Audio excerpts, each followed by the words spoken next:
3, 2, 1. We are going live. Well, a belated live, I guess. We're not actually going live. So, anyway, welcome back to the Samadhi Studios podcast.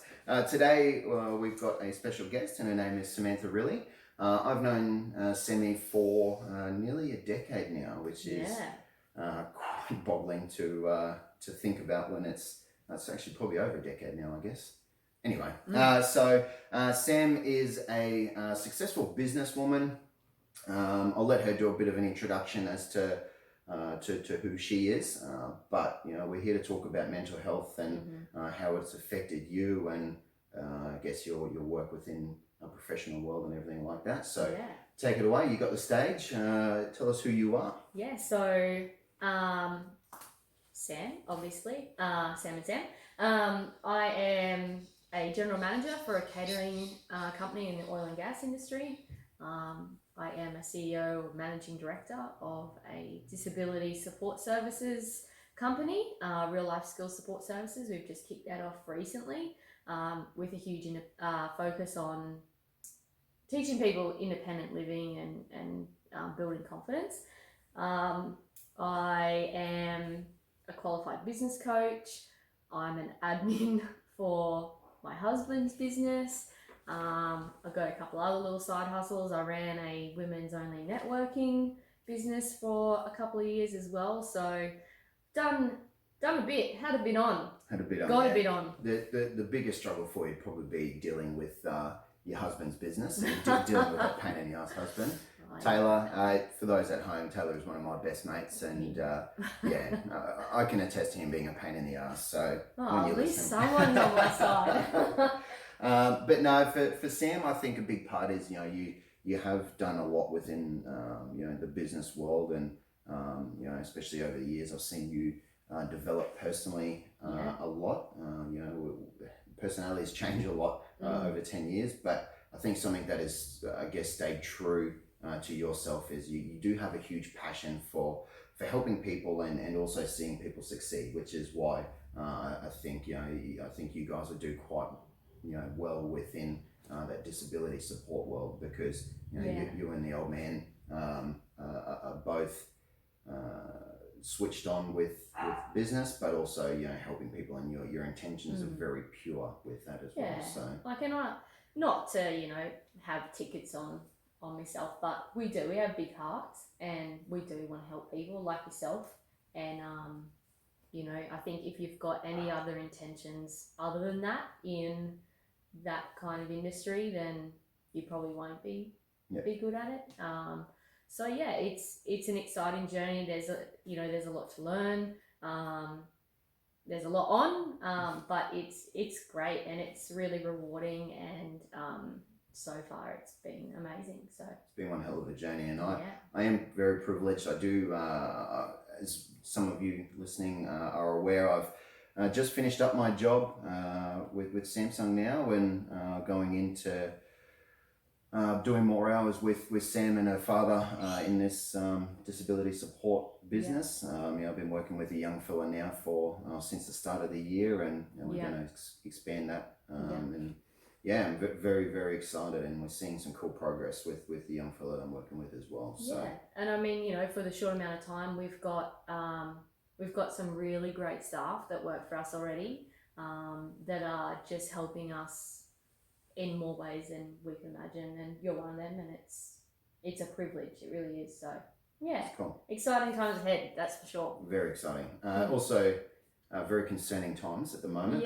We can't sort of look past the elephant in the room. We can't ignore that. Coronavirus. So what is your take for people within business? Is there maybe some advice that you might be able to give for people within these times, or anything like that you think could? Look, it's really tough. Like it's a really tough one, because there's a lot of people.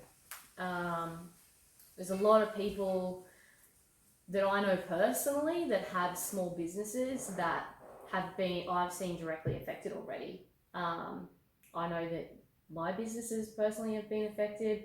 I know there's millions of people around the world that you know, as of Monday or Sunday night, Monday, was it Monday? Just didn't have jobs, shut up shop. So, I mean, in terms of advice, I'd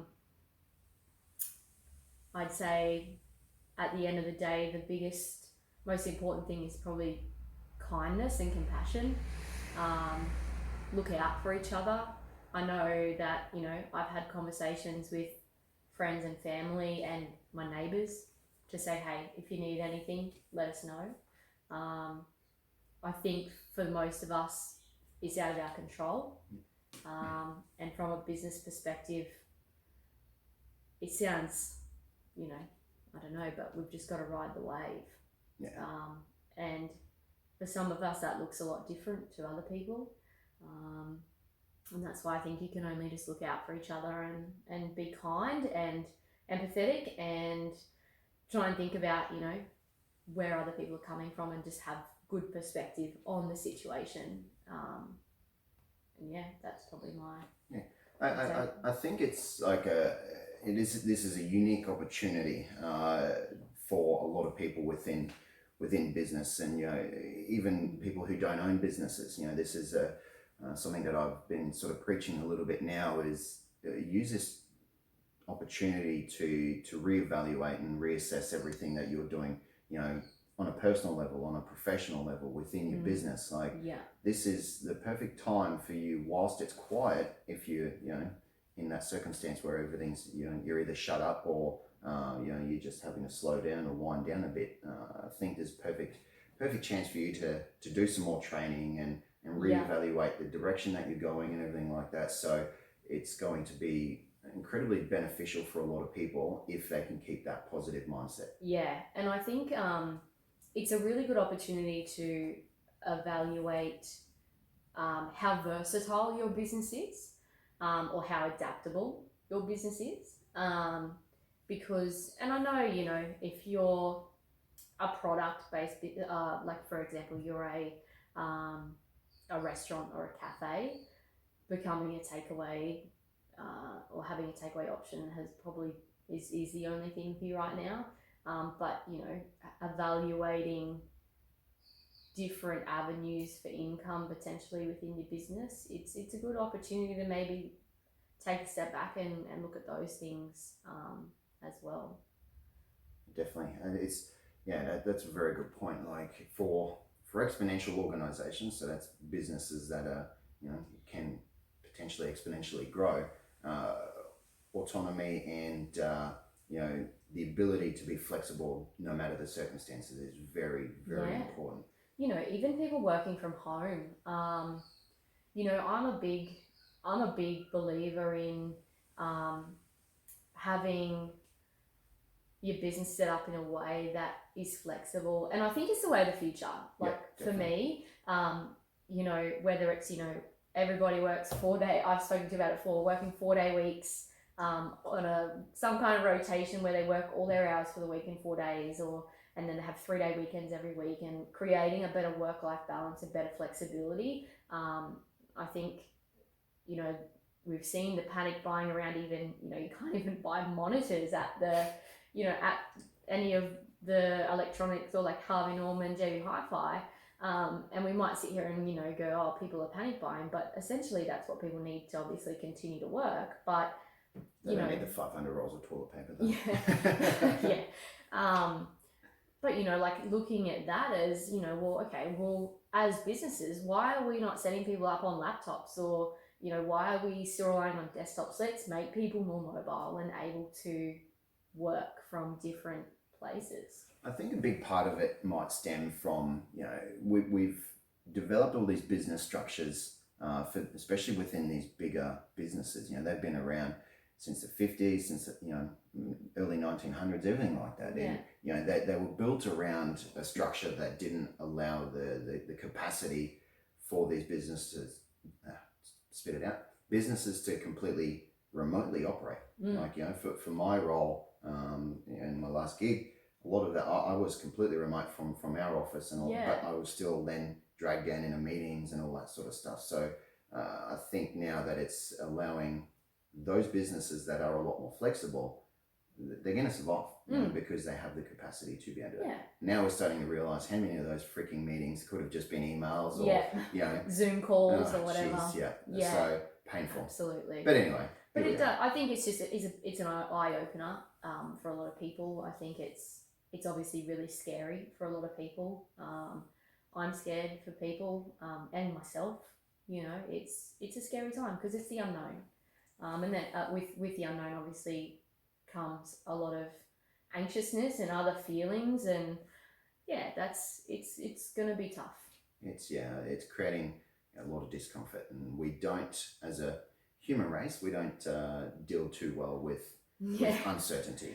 Just change, you know, that, you know, I think people who say they like change are I'm a bit of a psychopath. Yeah. So people who say they like change, I'm like, you're a liar. But I think some people just deal with it a lot better than other people. But you know, I think it's a big eye opener for a lot of people, and you know, maybe how we do things and how much we rely on certain things and how we can adapt. I think that's a bit of a beautiful segue into something that we wanted to, one of the subjects we'd like to talk on. You know, mental health within business right now. You know, you were telling me a story before we went on air about, you know, business owners, you know, they're just having mental breakdowns now because this is their livelihood, and you know, it's very important for us to reach out to those who are in need and who need our love and support now more than ever. Like you said earlier, you know, it's all about kindness and compassion now, like and that's going to become very, very evident. Otherwise, unfortunately, we're going to see not just the coronavirus deaths rise, we're going to see suicide deaths increase and all that kind of stuff. Absolutely. And that's what I think is really scary about this virus is, yes, it's a very big physical threat, but make no mistake, this virus has the potential to mentally hurt people before it physically does, or even if it does. Do you know what I mean? It's 100% believe that. That's a big shout out to anybody who is listening. Please, if you need support, there's a lot of phone calls, a lot of phone numbers you can call, but you know that you can always reach out to myself. I'm always, you know, willing to lend an ear, and you know, if that's all I can do is just let you vent, that's exactly what I'll do. So please don't hesitate to reach out. Very, very crazy.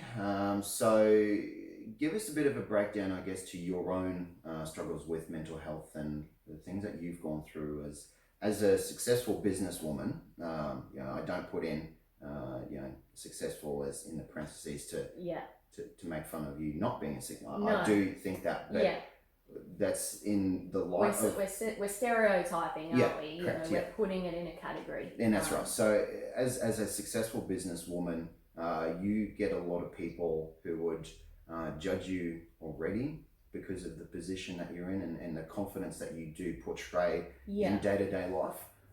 But you know, there's a lot of underlying issues that we've all got. So give us a bit of a breakdown on those and everything like that. So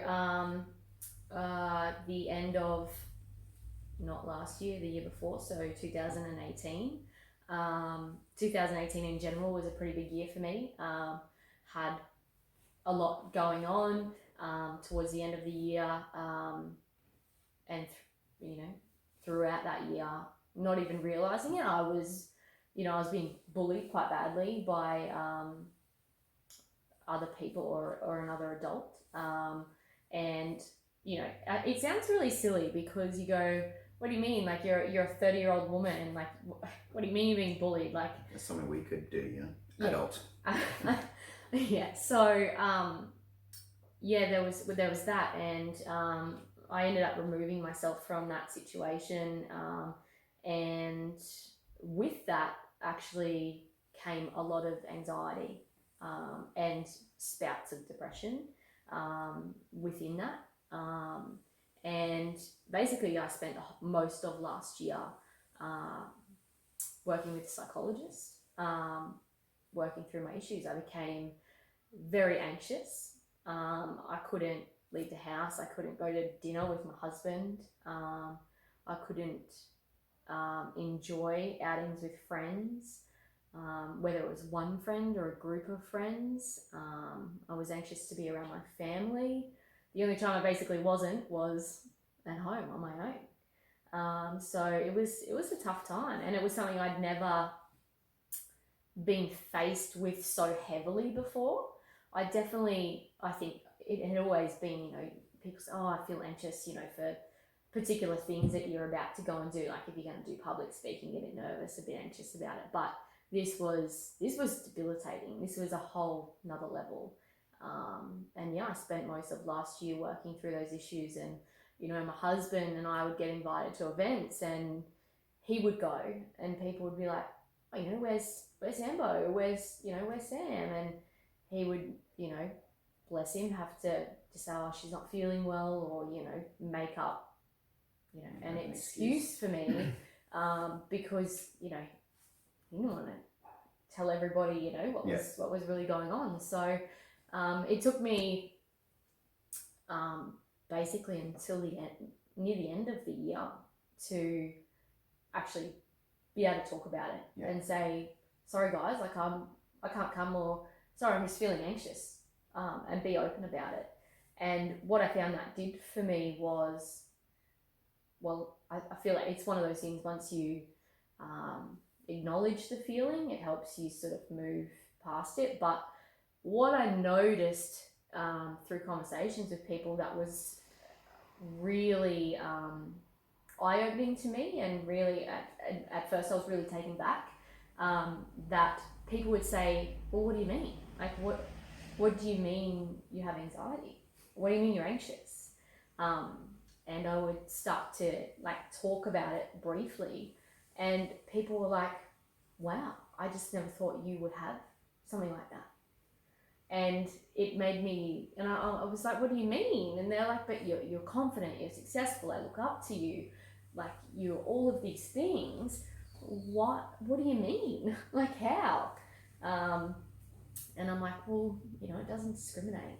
No. You know, it doesn't go, you know, oh, we're just going to pick on the, you know, the weak and the vulnerable, or, you know, whoever looks good that day. It's everybody. It's anybody. You don't know what's happening behind closed doors. Correct.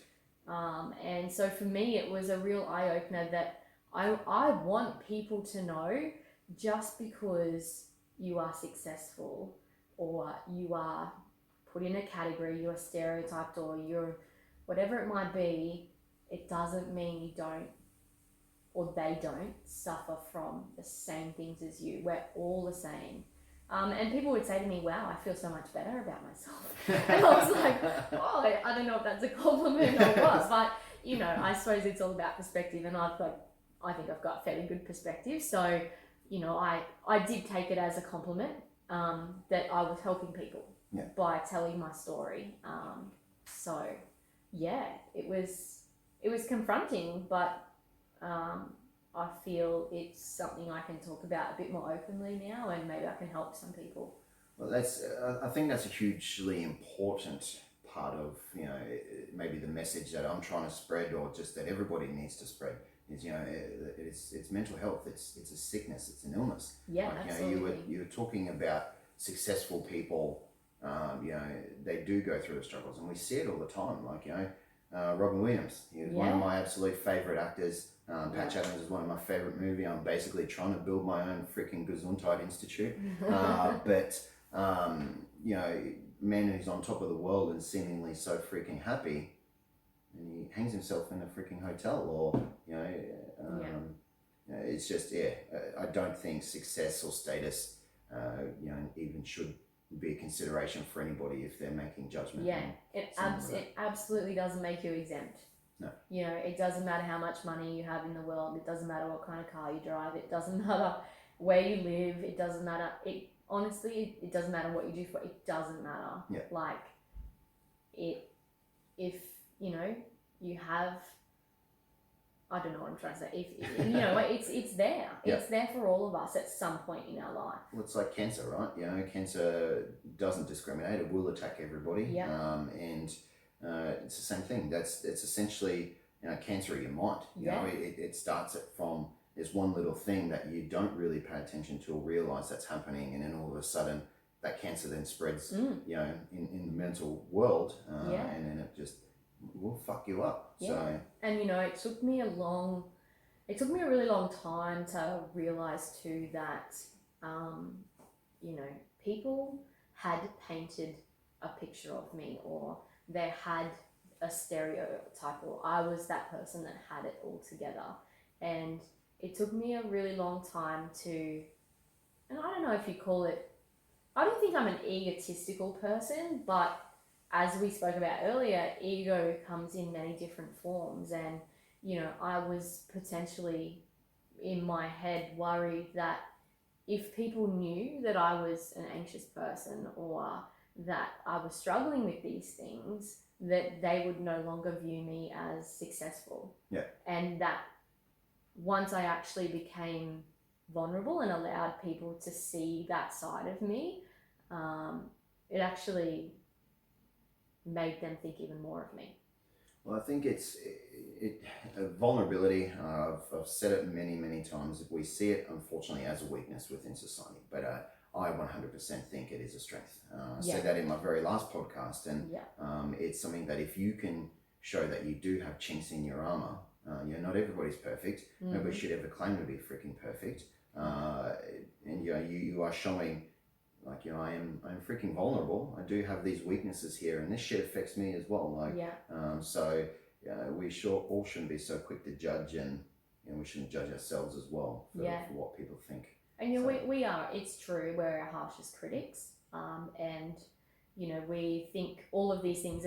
I'm very much an overanalyzer, but you know, we think all of these things about ourselves, and the truth is that no one else has probably even thought it about you. No. But you know, you just pick yourself apart. So.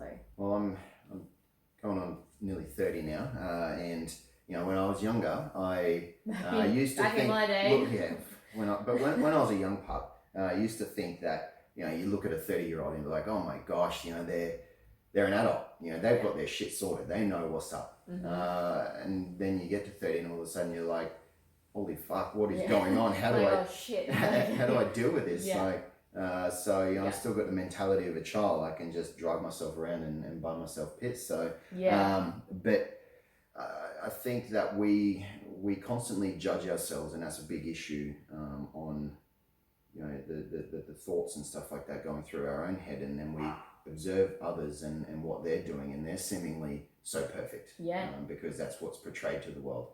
So we then start judging ourselves because you're like, well, why am I having these issues? But you don't know what's going on in that person's world. And absolutely. And I think, look, I think that, I don't know if, you know, I'm sure there's lots of debates about mental illness, and I don't know if it's because we do have more of an awareness of it these days, that's why you hear it so much more, or if it's because of things like social media playing a bit of a role. Like, I don't think we should blame social media, but I think people very easily forget that that's a highlight reel.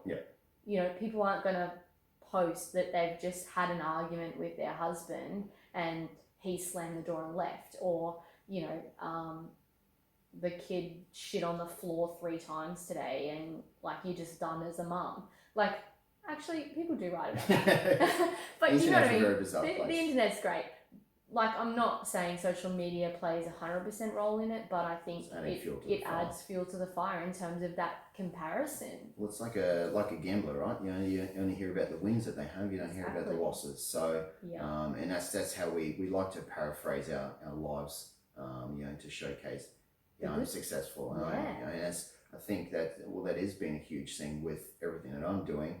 You know, I do videos on days that I still feel like shit, and you know, there's videos where I've cried on social media, and you know, I have received judgment for it, but at the same time, you know, I know that I've helped people with that, because it's showing that strength to be able to post it, because that's stuff that we aren't supposed to put onto our social media or anything like that. So Yeah. we live in But see, like, even just that, saying that's not stuff we're supposed to put on social media. Like, where's the fucking rule book? Like, do whatever you want. Yeah. Like, if you want to post that you had a bad day, or, you know, you want to post you had a good day, like, whatever. Do whatever you want. Yeah. Like, there is no rules in life with this kind of stuff. And it's just these boundaries that society has placed on what's right and wrong, or, you know, you should be married by this time and you should have kids by this time, and it puts pressure on us when, you know, they're not things we should be worried about. Yeah, 100%. And I was actually having a discussion with Sheila yesterday, and speaking of, you know, you should be in this position, you should be doing that, like, you know, she was talking about it, and we're just talking about relationships and stuff like that, and I'm not interested in a relationship because I just feel that doesn't fit into my life right now with everything that I'm doing. Yeah. But then, like, you know, I almost felt a little pressured, not that that was her intention, but, you know, she wasn't trying to date me or anything necessarily, but, you know, she's just like, was almost saying that I should be in a relationship, you know, all that kind of stuff, and was just then justifying her own view of my life and everything like that as to why I don't, you know, why she thinks that I should have a girlfriend and everything. I'm just like, no, it just doesn't work. Like, mentally, I'm not ready to commit to something like that. Yeah. I've too much. I just feel like I'm kind of an all or nothing guy. Like, you know, that's how, especially within a relationship, I'm hopeless romantic. So if I'm I've heard the stories. If I've you know, committed to somebody like that, then I'm going to be withdrawing from other areas in my life to put more energy into it, and I'm just not in that position. But, and it's a tough balancing act, you know, like,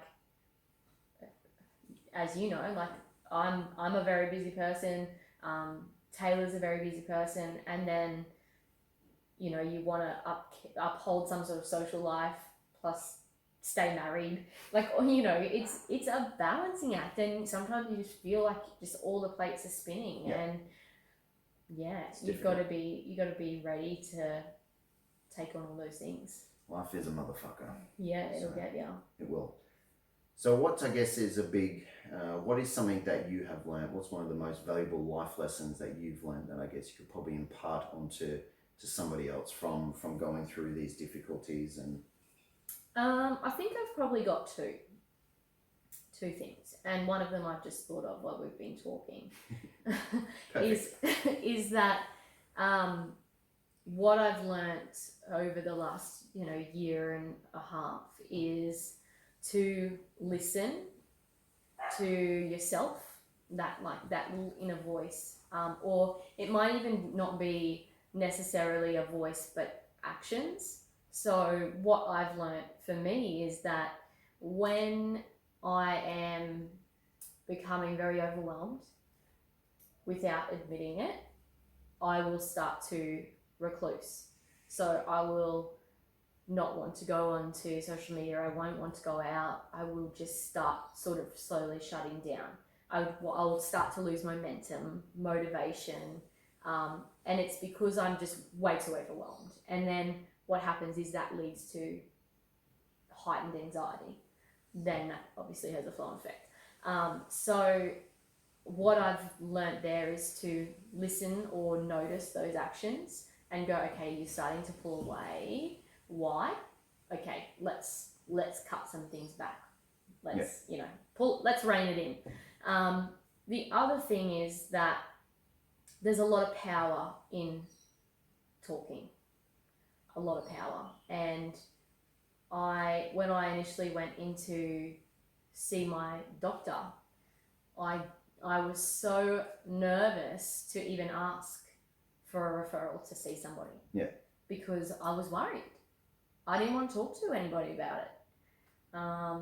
So there is a lot of power in starting a conversation. There's a lot of power in being comfortable in that space and being comfortable with that it's okay to feel that way.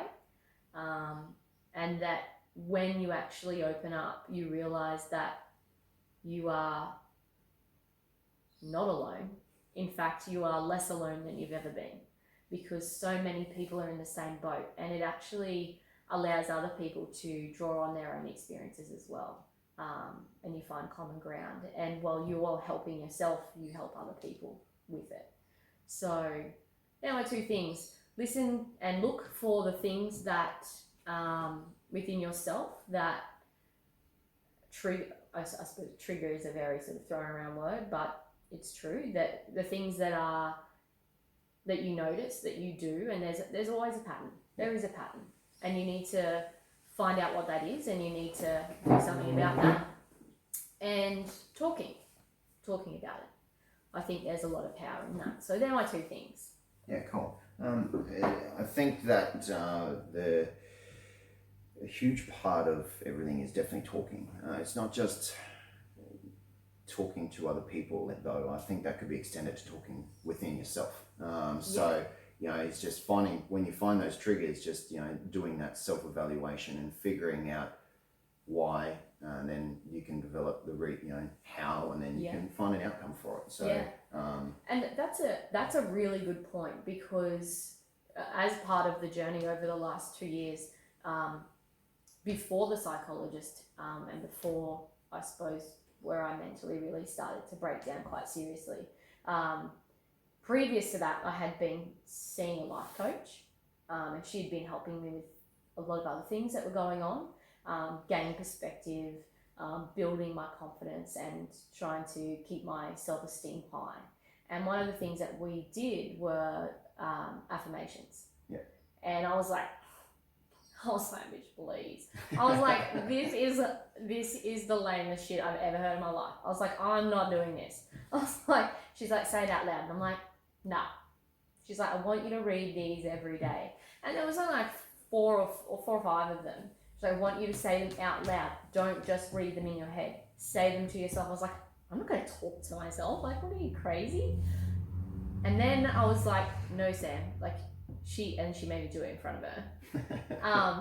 But I was like, no, Sam, like, do it. Why don't you just do it and see what happens? Do it for a week. I did it for a week. And I was like, I did it for another week. And it seriously changed my fucking mindset so incredibly much that I would say to anybody that, thinks they're an idiot, or, thinks the neighbors will be like peering over the fence, like, what the fuck's she doing? Do it, because there's so much power in, as you said, not just talking to other people, but telling yourself that you're worth it, telling yourself you deserve whatever it is you want, telling yourself that you're a badass, whatever it is, say it to yourself. Yeah, 100%. That's super fucking important. I want to say something before we progress. Watch shit tapping on the table, because there's microphone. Sorry. Pick it up. So for sorry, I'm getting really passionate over it's here. just like, just flip the table in a second. Sorry, everyone. There's a lot of, I guess, research. You probably call it pseudo research. Into affirmations and everything like that. But they do have a dramatic impact on your life. Yeah. So getting up, especially the first 20 minutes and the last 20 minutes of your day when you wake up and when you go to sleep, that's where your subconscious mind is actually the most programmable. So the story that you're telling yourself before you go to sleep and then when you wake up, so when we get up on Facebook and everything like that, is the first thing we look at. That's terrible for your mindset. Yeah. If you can get up and be a lot more positive and start in a positive way, over time that's going to have a dramatic impact in your life. And then the story that you're telling yourself about who you are and how you should react into these situations is actually going to change as well. It's not going to happen overnight, but like, imagine the first thing you read in the morning is someone, whinging on Facebook about something versus an affirmation about, your goals or yourself and what you're telling yourself. Like, there's a really big difference on how that sets up your day. And that's coming from, like, I've personally done it myself, and it made a massive difference in my life. That's for sure. That's good. Talking to yourself, journaling as well, I think is a huge thing, and it has been a massive impact in my life. So it's something that I struggle with, because when I think of journaling, I think of Dear Diary. prepubescent schoolgirls and all that. But Yeah. I think it's a very healthy way to have a reflection on the day or the week or however you decide to do it. And it's, yeah. I agree. I didn't do a lot of journaling over my experience. However, there were some key days where I did. And I did it for two different reasons. So as I said, I didn't do a lot of it, but I did write down, I just wrote down all of this that was in my head and just things I couldn't move past. And I just sat there and I wrote pages and pages and pages of, and this was through the bullying stuff of it all and gaining perspective. And I come out the other side actually feeling really bad for that person and really sad that they were in such a bad place. Yeah. So it allowed me to gain a completely different perspective. And the other time I did it was to monitor my good and bad days with my anxiety and what the differences were. But again, I didn't do it for very long. Yeah. But I probably should have, because it was pretty powerful those times I did do it. I think that everybody should. I'm a bit of an advocate for it, but I think that everybody should do it, and because it does. We don't reflect on our own life or the day that we've had or anything like that. Nobody does. So I mean, some people do. Yeah. Some people are really reflective people. I am. Like, I'll fight with Taylor and say mean stuff, and then I'm like, shouldn't have said that.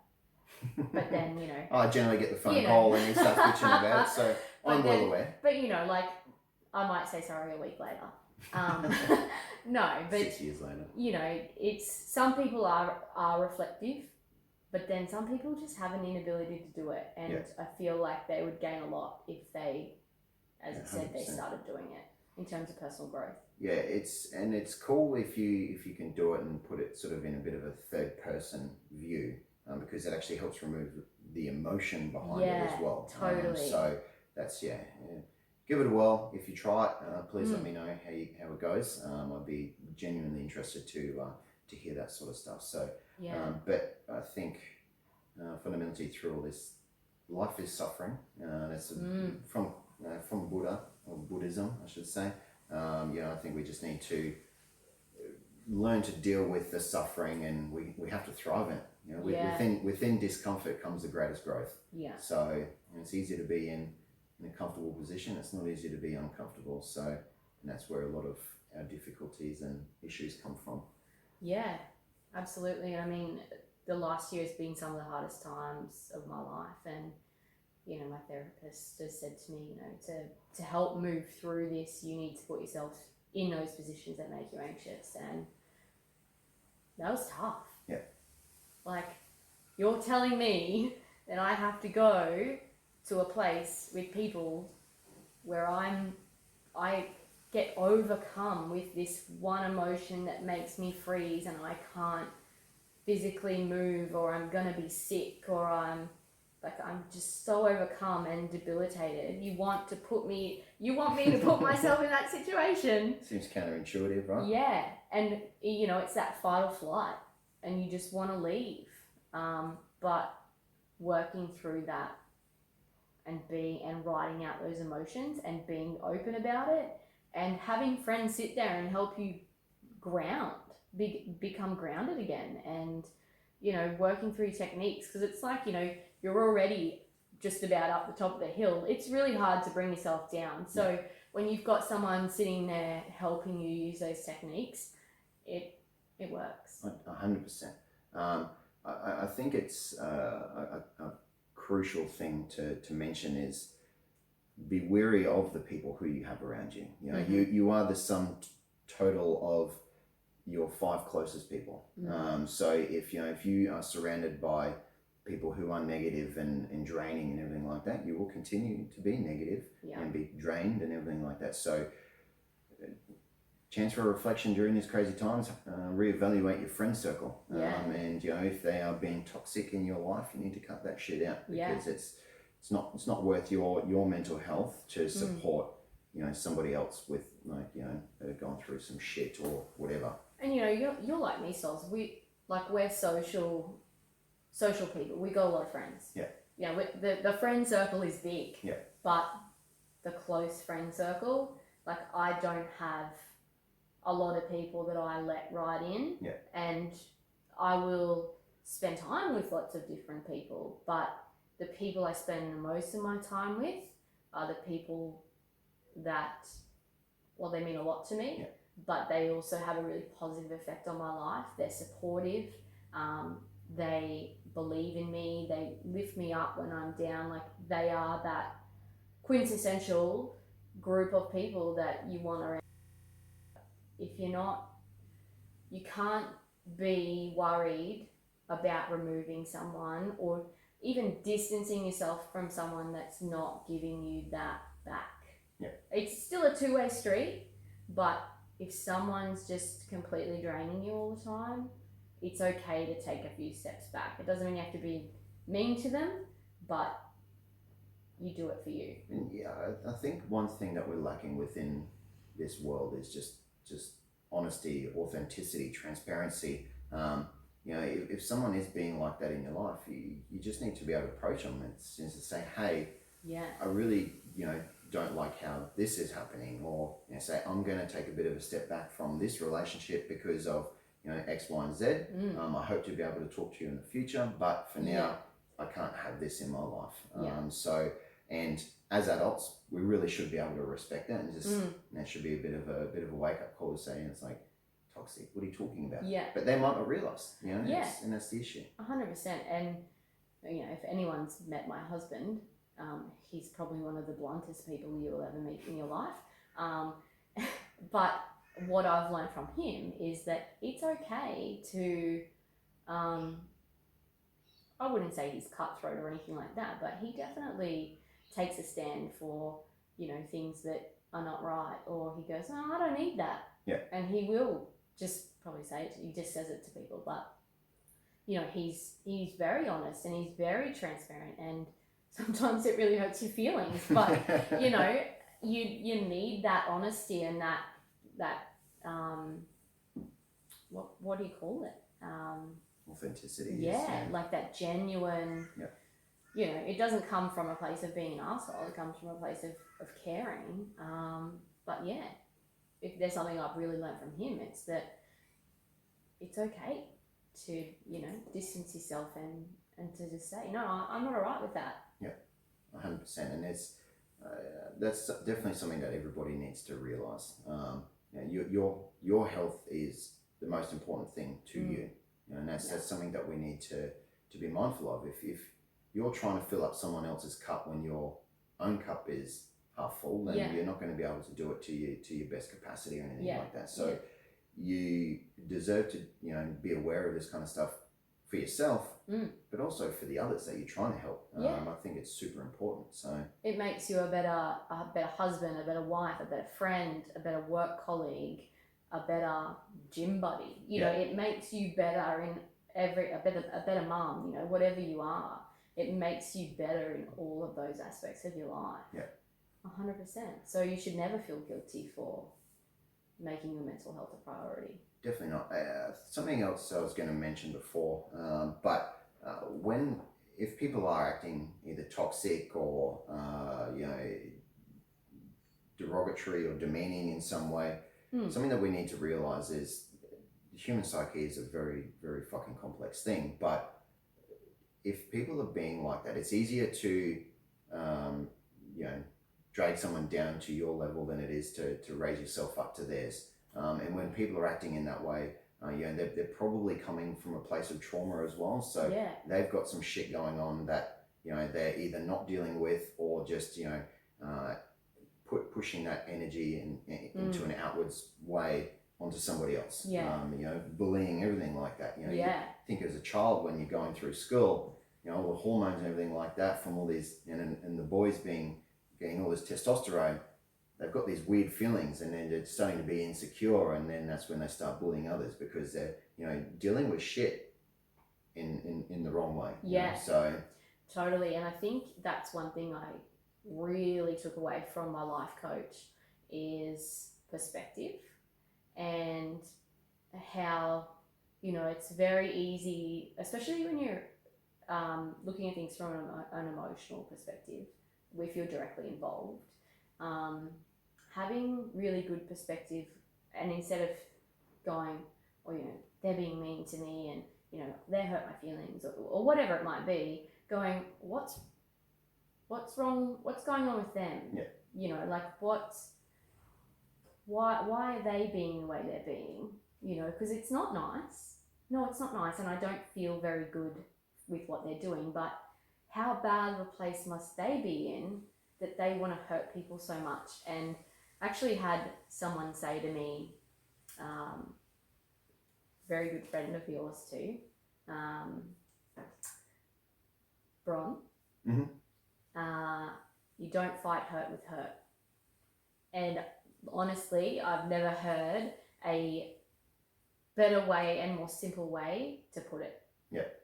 And I'm just like, you know what? She's 100% right. Like, and that wasn't that she had said that to me over that period of time as well, working with my life coach. And so my life coach and her, just incredible perspective on that situation. She's an incredibly beautiful woman, that woman. Shout out to you, Bron. Yeah, waiting to get her on the podcast. That'll be one hell of a podcast. I'm very excited about that one. So might need to do a bit of a burn up the beach and head up to Rainbow Beach to catch her. So she's got an incredible story. One hell of a story. Such a powerful and strong woman. Yeah. And just an incredible person with a massive heart. Yeah. Yeah. A lot of time for her. Yep. Yep. So Ron, coming for you, mate. Next up. So anything else that you sort of think that you want to touch on? No, I think that's it. It's just, don't stereotype people or put people in categories with mental health, because it does affect all of us. It doesn't discriminate. It doesn't matter, any of the things we've spoken about, what your job is, what your family, all you can just cut this bit out. It's all gone straight through, mate. No editing here. But do you know what I mean? Like, it just doesn't discriminate. It doesn't matter who you are, what you do, where you're from. It can 100% get you, and it's a disease. It's an illness. It's both of those things, and something that we just need to be mindful of. And I think we're starting to become a lot more consciously aware of it. Yeah. We just need to probably start acting like fucking adults. And start treating people with the respect that they deserve, and that we feel like that we deserve. Yeah. So that's it. That's a huge thing, because freaking we're meant to be adults. Yeah. So, and to all the people that asked where I was, or were like, well, she's a fun police. Why isn't she here? You guys know now. You know why, and I won't apologize for it. No need to. Because it was a tough time in my life, and I'm sure knowing a bit more now, you'll understand. But I won't apologize, and I don't think anybody ever should, because I definitely thought I understood what anxiety was, but I didn't understand until I'd actually been through it at a debilitating level, that how much effect it can actually have on people. I think an important thing to point out with it as well is, like, as you were saying, it's something that you didn't really realize until you went through it. I feel like something like this, because it's not physical scarring or something that is very evident. People like Taylor, for instance. He's like, I don't understand. He has voiced that to me. He's like, I just don't really understand what's going on. Because like, you can sympathize as much as you like, but until you've gone through it, you lack the ability to empathize, and you don't have, this is the only reality that we understand. The stuff that's going on in our own head. If you haven't been through that, then you don't know what everyone else is going through. Totally. And like, what anxiety is like to me could be totally different to you. And it's something he's 100%, he's always been upfront and honest with me, is he's like, I have no idea. I don't know what you mean. And it was really frustrating for him, because he wanted to help, but he didn't know how to help, and he couldn't really help because I still didn't understand it. And you know, now I do understand it more, and now he knows how he can help, and we've spoken about that. And now he's really good. But for a long time, it was a frustrating time for him because he just didn't know. He just didn't know how to help me. And I couldn't voice it. I didn't know how to explain the irrational thoughts in my head, explain it to him. I didn't know. Because it was so bizarre to him, you know, but... It's a difficult thing to explain as well.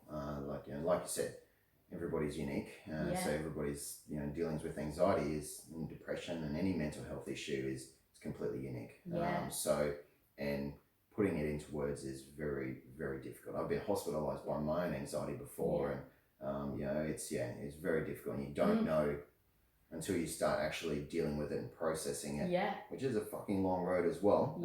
Absolutely. It's something that you just don't really understand what you need to do. And I think the breaking point for me was I was just one day I just woke up and I was just crying the whole day, and Taylor came home and I was laying on the bed and I was just crying, and he was like, "What's wrong?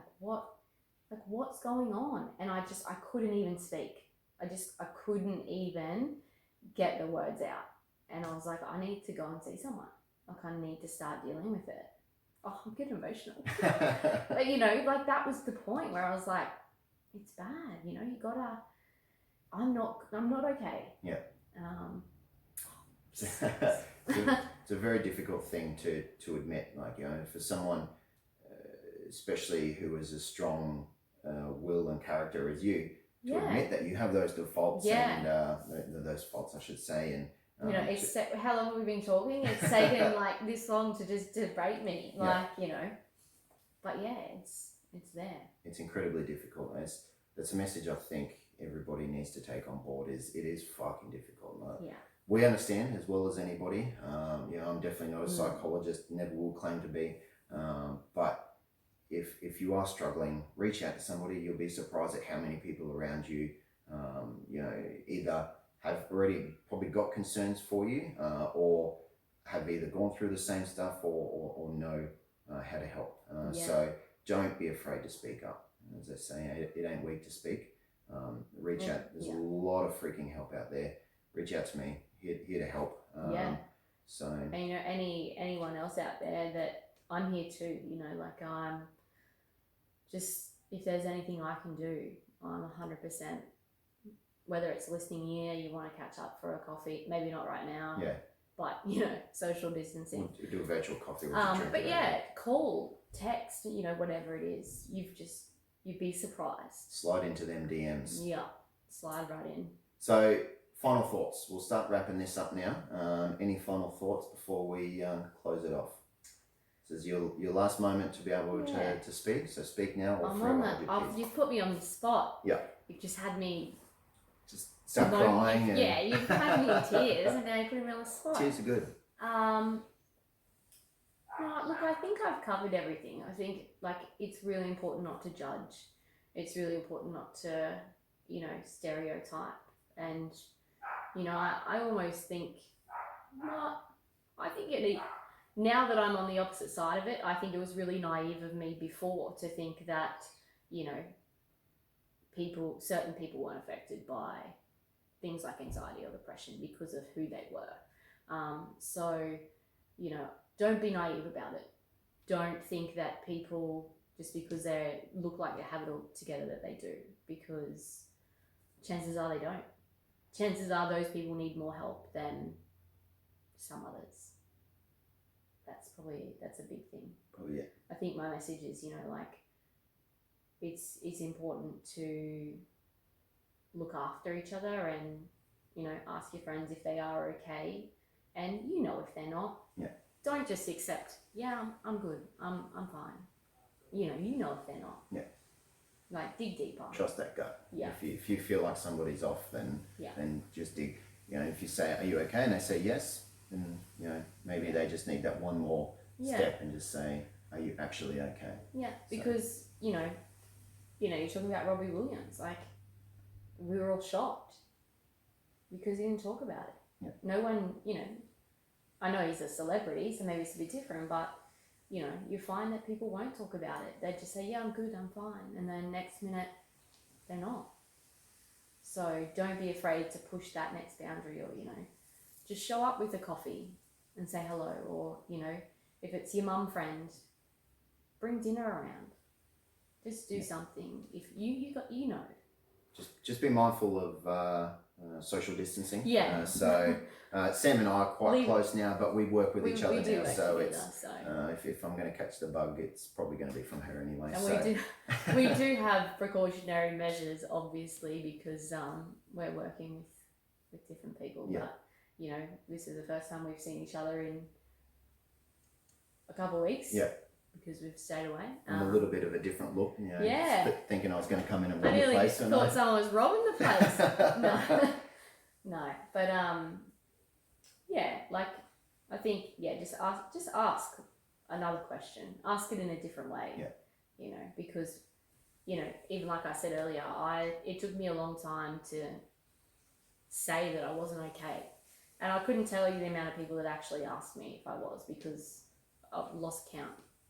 That's how many people asked me. And I was like, yeah, I'm fine. I'm good. But I wasn't. Standard response. Yeah. We're very good at putting on masks. So, guys, through these crazy times, coronavirus, it's wild. Everybody's in uncertainty. If you've lost your job or you're going through some hardship, I'm sorry. I apologize. I feel bad for everybody, but it's extremely difficult times for everyone. Everyone needs to stay positive and reach out to everybody now more so than ever to make sure everyone's doing all right. And don't forget, if you are really struggling with, food supplies, you guys have set up your... Yeah, so if you're on the Sunshine Coast or even in a wider community, please reach out through Tenawa. We've actually started doing Tenawa Care. So this is a beautiful initiative run by the volunteers that we've got through the Tenawa Healing Community. So we're actually receiving donations, and we've actually got quite a fair bit now. I was blown away. I've got to do up a spreadsheet of a list of items that we've got. But if you are in need, please reach out to us. We have care packages that we can deliver. We have bog roll, so that ever important. It might not be right now, but it might be a couple of weeks' time. Yeah. Do you know what I mean? If you have someone like your neighbour or your grandma, anything like that, we have the ability to drop it off.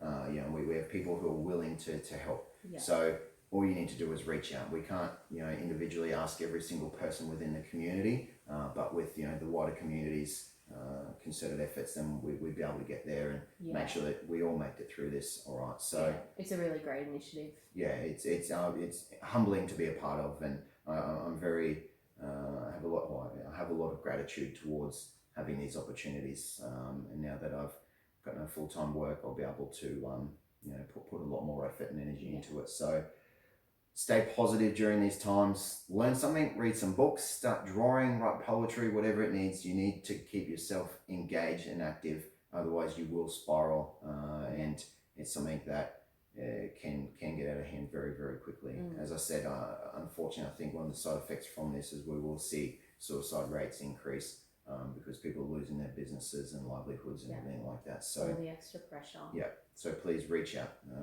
to everybody, and if you need extra support, once again, reach out to us.